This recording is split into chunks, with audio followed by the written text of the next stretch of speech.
കർണാടകയിലെ ഷിമോഗ ഡിസ്ട്രിക്റ്റിലുള്ള അഗുംബയിലേക്കാണ് ഞങ്ങളുടെ ഈ യാത്ര. ശക്തമായ മഴ ലഭിക്കുന്ന പ്രദേശമായതിനാൽ തെക്കിൻ്റെ ചിറാപുഞ്ചി എന്നും ഈ സ്ഥലം അറിയപ്പെടുന്നു. മഴക്കാടുകളാലും ജൈവ വൈവിധ്യത്താലും സമ്പന്നമാണ് ഈ സ്ഥലം.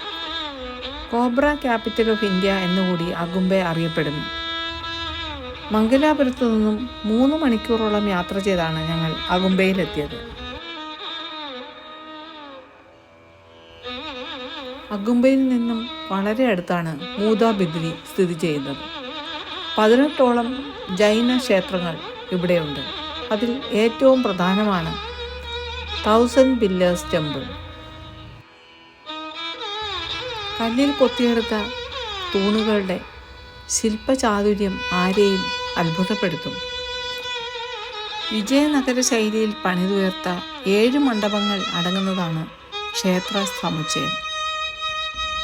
സാധാരണ തീർത്ഥാടന കേന്ദ്രങ്ങളിലേതുപോലെ നിയന്ത്രിക്കാനാകാത്ത തിരക്കൊന്നും നമുക്കിവിടെ അനുഭവപ്പെടുകയില്ല. ടൂറിസ്റ്റുകളായി എത്തുന്നവർ തന്നെയാണ് ഈ ക്ഷേത്രങ്ങളിലെ പ്രധാന സന്ദർശകർ. പറഞ്ഞറിയിക്കാനാകാത്ത ഒരു റിഫ്രഷിംഗ് ഫീലാണ് മൂദബിദ്രി നമുക്ക് സമ്മാനിക്കുന്നത്. പുറത്തു പെയ്യുന്ന മഴയിൽ നനഞ്ഞ് ഒരു റീലെടുക്കാനും ഞങ്ങൾ മറന്നില്ല. മനോഹരമായ കൊത്തുപണികൾ നിറഞ്ഞ കൽത്തൂണുകളും ചുറ്റുമുള്ള പച്ചപ്പും ചന്നം പിന്നം പെയ്യുന്ന മഴയും നമ്മിൽ പറഞ്ഞറിയിക്കാനാകാത്ത ഒരു അനുഭൂതി നിറയ്ക്കും.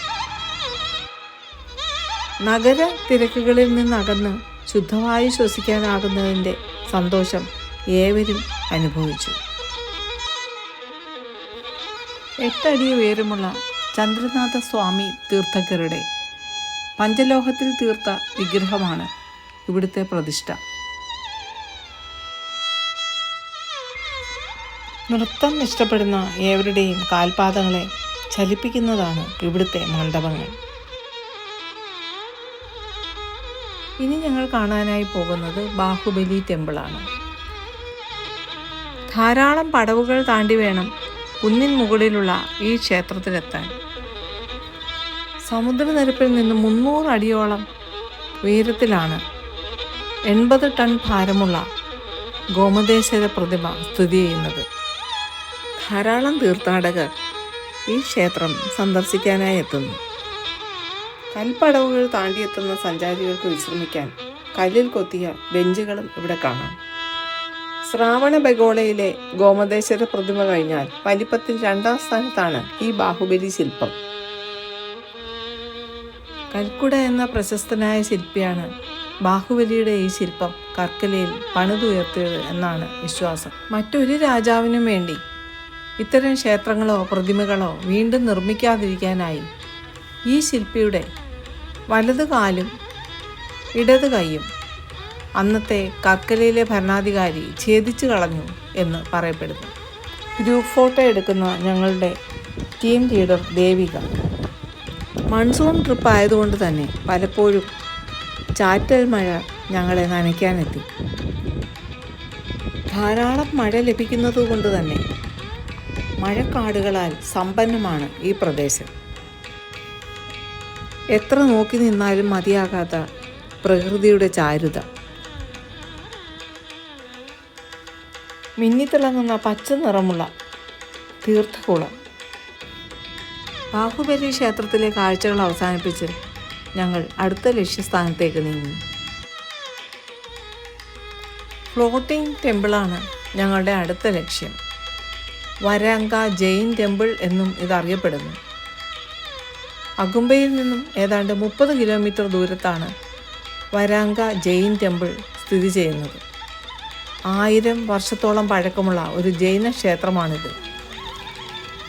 നെൽവയലുകളും ഓരമിട്ടൊഴുകുന്ന കൈത്തോടുകളും ഒരു പാലക്കാടൻ ഗ്രാമത്തെ ഓർമ്മിപ്പിച്ചു.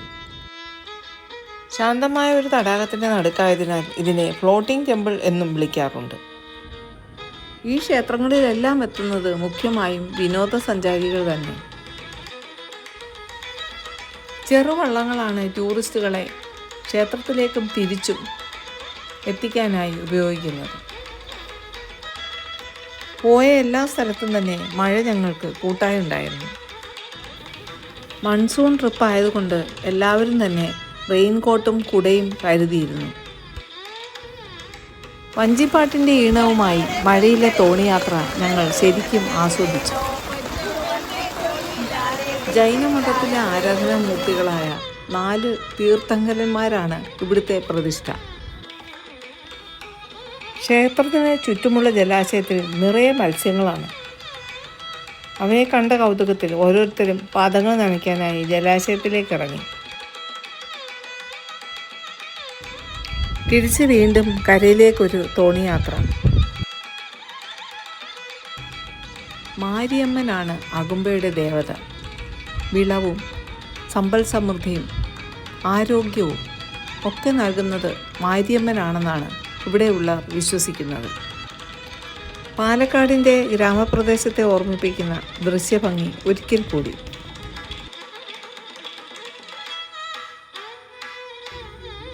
ഈ കാഴ്ചകളെല്ലാം തന്നെ ഏതാണ്ട് 2 മണിയോടെ പൂർത്തിയാക്കി ഭക്ഷണത്തിനായി റൂമിലേക്ക് മടങ്ങി. അകുംബയിലെ ഹോട്ടൽ കമ്മത്ത് കഫേയിലെ ഏതാനും മുറികളാണ് ഞങ്ങൾക്ക് താമസത്തിനായി ഒരുക്കിയിരുന്നത്. കർണാടക ശൈലിയിലുള്ള വെജിറ്റേറിയൻ താലി മീൽസ് ആയിരുന്നു ഞങ്ങൾക്കായി ഒരുക്കിയിരുന്നത്. ഹോട്ടലിന് മുന്നിൽ വെച്ച് ഒരു ഗ്രൂപ്പ് ഫോട്ടോയും എടുത്ത് വീണ്ടും മിനി ബസ്സിൽ യാത്ര ആരംഭിച്ചു. സിരിമനെ വാട്ടർഫോൾസ് ആണ് ഇനി ഞങ്ങളുടെ ലക്ഷ്യം. ആരെയും ആകർഷിക്കുന്ന ഒന്നാണ് സിരിമനെ വാട്ടർഫോൾസ്. വളരെ മനോഹരമായ വിസിറ്റേഴ്സ് ഗാലറികളും ശുചിമുറികളും ഇവിടെ ഒരുക്കിയിട്ടുണ്ട്. മഴക്കാലമായതുകൊണ്ട് തന്നെ വൈകുന്നേരമായപ്പോഴേക്കും ഒഴുക്കിൻ്റെ ശക്തി വല്ലാതെ കൂടുന്നുണ്ടായിരുന്നു. ഭൂമി നമുക്കായി സമ്മാനിക്കുന്ന ഇത്തരം വിസ്മയങ്ങൾക്ക് മുന്നിൽ ആടിയും പാടിയും കുറേ സമയം ചിരിച്ചുല്ലസിച്ചും ഞങ്ങൾ സമയം പങ്കിട്ടു. അകുംബയിൽ നിന്നും 30 കിലോമീറ്റർ ദൂരത്താണ് ശൃംഗേരി ടെമ്പിൾ. ഇന്ത്യയുടെ ആധ്യാത്മിക ചരിത്രവുമായി വളരെയധികം ബന്ധപ്പെട്ട് കിടക്കുന്നു ശൃംഗേരി. ശൃംഗേരി ശാരദാപീഠം ആദി ശങ്കരാചാര്യരാണ് 8ാം നൂറ്റാണ്ടിൽ സ്ഥാപിച്ചത്. ഈ കോംപ്ലക്സിനുള്ളിൽ തന്നെ വിദ്യാദേവതയായ ശാരദാംബയുടെ ക്ഷേത്രവും വിദ്യാശങ്കര ക്ഷേത്രവും സ്ഥിതി ചെയ്യുന്നു.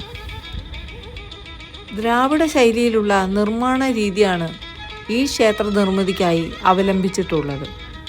ആദി ശങ്കരാചാര്യർ സ്ഥാപിച്ചിട്ടുള്ള 4 വിദ്യാപീഠങ്ങളിൽ ഏറ്റവും പ്രധാനപ്പെട്ടതാണ് ശൃംഗേരിയിലേത്. ശ്രീചക്രത്തിന് മുകളിൽ പ്രതിഷ്ഠിച്ചിട്ടുള്ള ചന്ദനത്തിൽ തീർത്ത സരസ്വതി വിഗ്രഹമാണ് ഈ ക്ഷേത്രത്തിലെ പ്രധാന പ്രതിഷ്ഠ.